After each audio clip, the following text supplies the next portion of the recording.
अस्सलाम वालेकुम, मैं हूँ राना अदनान शबीर खान।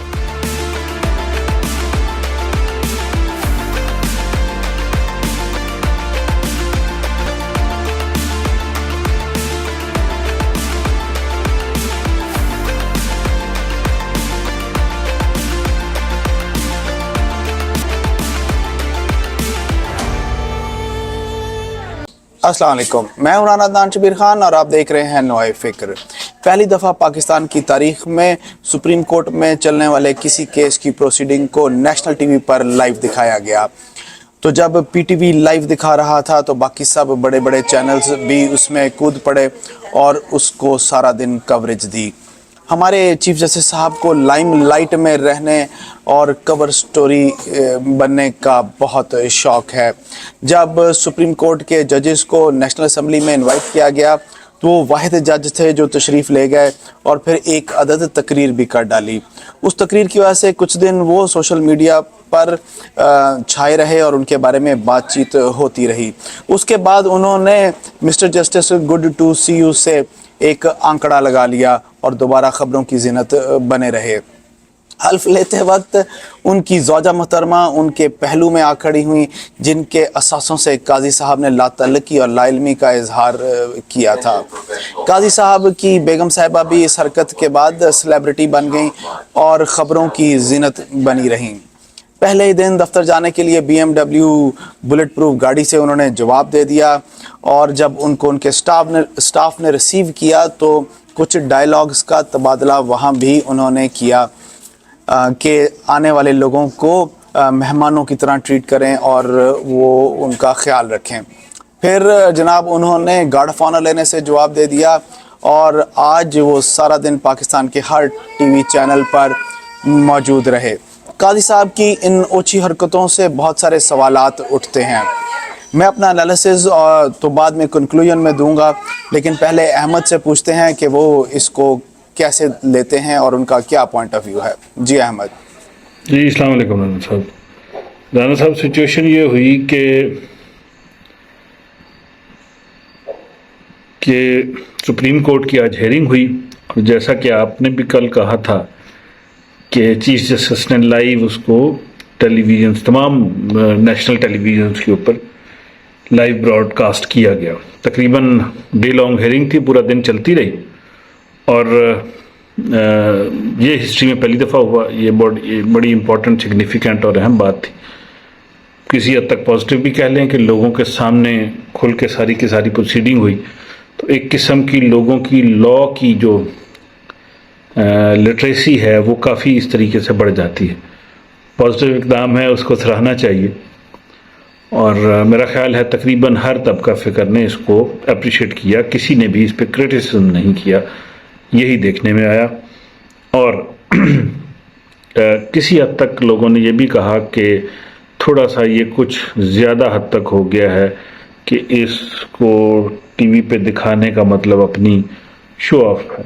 तो बहरहाल ये एक आर्गूमेंट ज़रूर है, लेकिन कुछ इस आर्गूमेंट में इतनी ताकत और सदाकत इसलिए नहीं लगती कि चीफ जस्टिस ने फुल कोर्ट को, यानी कि तमाम 15 जजेस जो होते हैं, तमाम के तमाम 15 जजेस को बिठाया और जो मुसलसल बहस भी रही उसमें वकला की तरफ से भी बहस रही, सवाल भी उठते रहे, तो उसमें को बहुत ज़्यादा शो ऑफ ऐसा नज़र नहीं आया कि चीफ जस्टिस ने अपने आप को दिखाने की कोशिश की। वो बहरहाल एक पॉजिटिव जेस्चर था और लोगों ने उसको अप्रिशिएट किया। मेरे ख्याल बहुत ज़्यादा लोगों ने शायद इसको एंजॉय भी किया कि एक इस तरीके से पॉलिटिकली ओपन डिबेट करवा देना सबके सामने, जो एक इंटरनेशनल कोर्ट ऑफ जस्टिस का भी ऐसे होता है। बाकी अदालतों का हर एक का अपना है, हर मुल्क का भी अपना है। तो कोर्ट का डिसीजन है, कोर्ट ने डिसीजन लिया, इसको इन्फोर्स किया, पॉजिटिवली उसको वेलकम किया गया।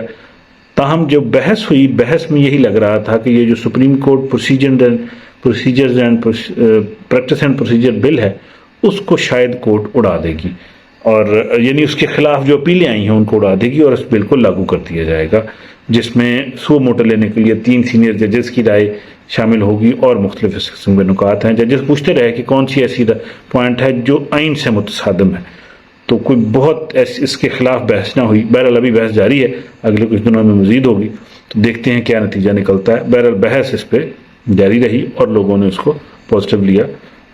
3 अक्टूबर तक इसको एडजर्न किया गया इस केस को। जी राना साहब।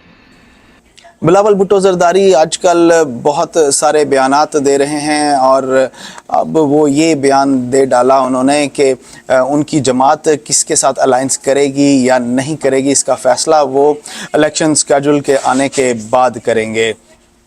इनके इन बयानों के तसलसल को अहमद आप कैसे लेते हैं और आपका क्या पॉइंट ऑफ व्यू है? जी अहमद।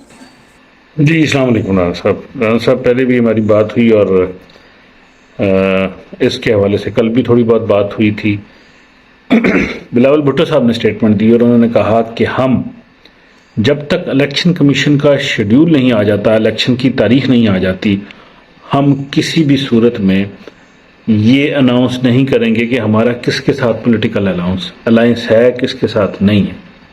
तो उन्होंने कहा कि अलायंस का फैसला जो है हम इलेक्शन कमीशन की डेट में आने तक जो है अपना अलायंस का फैसला जो है वो नहीं अनाउंस करेंगे, इसको कंसिडर नहीं करेंगे। इम्पॉर्टेंट चीज़ है इस हवाले से भी वैसे तो यह है कि पार्टियां इलेक्शन से पहले भी, इलेक्शन के बाद भी, इलेक्शन की रिजल्ट को देख के भी ये चेंज कर लेती हैं किसके साथ अलायंस बनाना है, किसके साथ नहीं बनाना। और ख़ास तौर पे छोटी पार्टियां ज़्यादा करती हैं, बड़ी पार्टियां फिर भी कुछ असूलों को मद्देनज़र रखते हुए, कुछ और चीज़ों को मद्देनज़र रखते हुए फैसला करती हैं। फॉर एग्जांपल जब पार्टी की गवर्नमेंट बनी थी जरदारी साहब के दौर में, तो उस वक्त नून लीग ने पहले कुछ अपने वजीर इसहाक वगैरह कैबिनेट में दिए थे, कुछ महीनों कुछ अर्सा उन्होंने काम भी किया था, फिर वो वापस चले गए थे। फिर नून लीग ने फिर पार्टी ने अपने वजीर जो है वही उन्हीं की जगह पे इंडक्ट किए थे। तो ये डिपेंड करता है कि अलायंस बाद में या पहले इलेक्शन से पहले क्या रिजल्ट निकालता है। लेकिन इस इलेक्शन में अलायंसेस बहुत मैटर करेंगे, वाकई मैटर करेंगे, क्योंकि वोट जो है हर एक के पास बड़े थिन से हैं। बहुत जो खास तौर पर पीटीएम के लोग हैं, सुनने में यही आ रहा है कि वोट इनके पास कम है, पीटीआई के पास वोट ज़्यादा हैं। और उन वोटों को तोड़ना, उन लोगों को तोड़ना, जैसे नवाज शरीफ साहब ने फ़ौरन राजा रियाज साहब को अपनी पार्टी में खुशामदीद कह लिया, जबकि आज सारा दिन उन पे बहस होती रही कि वो तो जो है वो बयान दे चुके हैं नून लीग के खिलाफ, ब्ला, लेकिन नून लीग को वोट चाहिए। और उन्होंने जब देखा कि इनके पास अपनी सीटें हैं, फैमिली की सीटें, राजा रियाज साहब अच्छी तगड़ी फैमिली से, तो इनके पास अपनी सीटें हैं अपनी, तो ये जीत सकते हैं, तो उन्होंने फ़ौरन उनको साथ शामिल कर लिया। तो बहरहाल ऐसे लोग मैटर ज़रूर करेंगे, हर पार्टी के लिए करेंगे। 30-40 लोग तो ऐसे पार्लियामेंट में ज़रूर होते हैं जिनकी अपनी सीटें हैं, जितनी मर्जी बड़ी वेव आ जाए उनको लोग हराना बड़ा मुश्किल होता है, क्योंकि वो बहुत किले की तरह ठुके होते हैं, खंबे की तरह खड़े होते हैं। तो ऐसे लोगों को अगर नून लीग मिल जाए, पीटीआई मिल जाए, पार्टी मिल जाए, तो वो ज़रूर खुशामदीद करेंगे। जी रन साहब। पाकिस्तान तहरीक इंसाफ इस वक्त ज़ेर अताब है। लाहौर हाई कोर्ट ने इस्लामाबाद के आईजी के नाकाबिले ज़मानत वारंट गिरफ्तारी निकाल दिए। इसी तरह बाकी जो लीडरशिप है पीटीआई की, उनको ज़मानत मिलती है और वो फिर अरेस्ट कर लिए जाते हैं, फिर ज़मानत मिलती है, फिर अरेस्ट कर लिए जाते हैं, और ये सिलसिला एक तसलसल के साथ चल रहा है। और अब जुडिशरी जो है वो हेड ऑन आने लग पड़ी है इस्टेब्लिशमेंट के ख़िलाफ़, पुलिस ऑफिसर्स के ख़िलाफ़। तो अहमद, आप इसको कैसे एनालाइज़ करते हैं कि आने वाले वक्त में इलेक्शंस पर इसके क्या असरात होंगे? जी अहमद।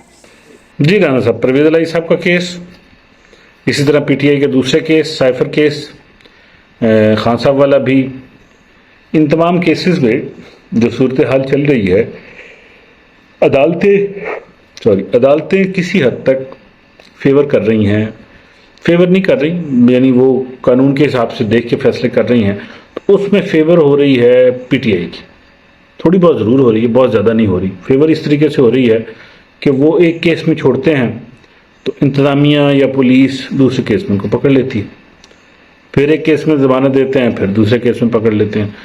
तो इस तरीके से मुतअद्दिद केसेस हैं, मुतअद्दिद ज़मानतें हैं, ज़मानत पे ज़मानत, केसेस पे केसेस, ये दोनों साइड से कड़ी चलती जा रही है। हत्ता कि एडमिनिस्ट्रेशन के आईजी इस्लामाबाद के एडमिनिस्ट्रेशन चीफ कमिश्नर के भी आज वारंट गिरफ्तारी जारी कर दिया अदालत ने काबिल ज़मानत। तो इस सारी सिचुएशन में जो इम्पेक्ट आ रहा है वो डैमेज नहीं कर रहा, ना एडमिनिस्ट्रेशन को ना किसी और को। और ये सारा का सारा अदालती निज़ाम भी जो है वो पीटीआई के लोगों को छुड़ाने में कामयाब नहीं हो रहा। पूरी कोशिश के बावजूद भी, हर तरीके की पटिशन, हर तरीके से उसके बावजूद भी जो है वो पीटीआई के लोग बाहर नहीं आ रहे। हत्ता कि शेख रशीद साहब जिन्होंने आखिरी दिनों में बयान भी दिया, वो भी अब अंदर चले गए। तो अब अर्ज करने का मकसद ये है कि अगर यही सूरत हाल रहती है और पीटीआई के लोग बाहर नहीं आते, तो इलेक्शन में स्ट्रेटजाइज करके ये समझ लेना कि उनको बैठे बैठाए वोट मिल जाएंगे और अगले 3-4 महीने आके नून लीग अच्छा खासा होमवर्क कर लेती है, फिर पार्टी भी होमवर्क अच्छा कर लेती है, तो फिर पीटीआई के लिए इतना आसान तो नहीं होगा कि वो इलेक्शन में बड़ी वाज़े बरतरी, अच्छी बरतरी हासिल कर सकें। वोटों की जहाँ तक बात है, सुनने में आया है केपी में तो उनके वोट हैं, लेकिन पंजाब जो है वो निगरान हुकूमत से तो तंग हैं, बिजली के बिलों से भी तंग हैं, पेट्रोल की प्राइस भी बहुत ज़्यादा बढ़ गई है। अब इसका फ़ायदा अगर खान साहब ले जाएं तो ले जाएं, लेकिन इलेक्शन से अभी इलेक्शन दूर हैं 5-6 महीने, तो उसके बारे में इतनी आसान राय फ़िलहाल कायम करना थोड़ा सा मुश्किल होगा। वोट अभी पीटीआई के ज़रूर नज़र आ रहे हैं, लेकिन इन पार्टियों की तैयारी जो है फ़र्क ज़रूर डालेगी। जी राना साहब। ख़वातीनो हज़रात, काजी साहब ने जो लाइव प्रोग्राम चलाया है उसके कुछ प्रोज एंड कॉन्स हैं, यानी उसके कुछ फ़ायदे भी हो सकते हैं और उसके कुछ नुकसानात भी हो सकते हैं। ये काजी साहब की नीयत पर डिपेंड करता है, इस चीज़ का दारोमदार उनकी नीयत पर है। किसी भी चीज़ को आप पॉजिटिविटी की तरफ भी कैलिब्रेट कर सकते हैं और उसको आप नेगेटिविटी की तरफ भी लेकर जा सकते हैं। ये आपकी नीयत पर मुनहसर होता है। अमूमी तौर पर पाकिस्तानी माशरे में हर अच्छी चीज़ को अच्छी से अच्छी और पॉजिटिव से पॉजिटिव चीज़ को भी नेगेटिविटी की तरफ ले जाते हैं हम लोग। अगर तो काजी साहब स्टार यार कलाकार बनना चाहते हैं और सास भी कभी बहू थी या बिग बॉस जैसे सीरियल अपने टेन्योर में चलाना चाहते हैं, तो पाकिस्तानी माशरा ज़रा नम भी है और ज़रखेज़ भी है साकी। अगर काजी साहब ने फ्री, फेयर और स्पीडी ट्रायल या जस्टिस देना है तो उसके लिए टीवी पर लाइव आने की ज़रूरत नहीं है। काजी साहब, आपके दौर में ताकतवर को गुड टू सी यू कहने की गुंजाइश नहीं होनी चाहिए। काजी साहब, आपकी सास या बेगम साहिबा का इन्फ्लुएंस आपके फ़ैसलों पर नहीं होना चाहिए। काजी साहब को चाहिए कि साकिब निसार, बंदयाल, खोसा और गुलजार जैसे गैंगस्टर ने जो माहौल क्रिएट किया हुआ था, वो गैंगस्टर माहौल आपके दौर में नहीं होना चाहिए। काजी साहब के गोश गुजार ये भी कर दूं कि बग़ैर पैसे दिए एक आम आदमी की सुप्रीम कोर्ट में तारीख नहीं निकलती। काजी साहब, आपको जजेस की कैपेबिलिटी, कैपेसिटी और प्रोफेशनलिज्म को कैसे इन्हांस करना है, आपको उस पर गौर व ख़ौज़ करना पड़ेगा। आपने सुप्रीम कोर्ट को कैसे डीपोलिटिसाइज़ करना है, आपको इस पर भी बहुत ठोस इक़दामात लेने पड़ेंगे। लेकिन आपके तो अपने बारे में कहा जाता है कि आपका झुकाव पाकिस्तान मुस्लिम लीग नून की तरफ है। उनके बुलाने पर आप नेशनल असम्बली भी चले गए, जो कि एक बहुत बड़ा सवालिया निशान है। जिस तरह आज हर टीवी चैनल के ऊपर हर प्रोग्राम में काजी साहब की तारीफ़ें हो रही हैं, बहुत जल्द आपको काजी साहब का सियासी चेहरा और सियासी नीयत भी नज़र आ जाएगी। मेरा नहीं ख्याल कि लाइव आने से सुप्रीम कोर्ट के पाकिस्तान की अवाम के दुखों का कोई मुदावा होगा। ना बिजली के बिल कम होंगे और ना ही डीज़ल की कीमतें नीचे जाएंगी। ये चोर और डाकू वज़राए आज़म पिछले और सदूर पिछले, ये दोबारा आकर हम पर हुक्मरान हो जाएंगे इन्हीं काजी साहब की मौजूदगी में, और आवाम को फिर इंसाफ नहीं मिलेगा। मैं आपसे इजाज़त लूँगा। अल्लाह आप सबको आसानियाँ नसीब फरमाए और आसानियाँ तकसीम करना नसीब फरमाए। अस्सलाम वालेकुम।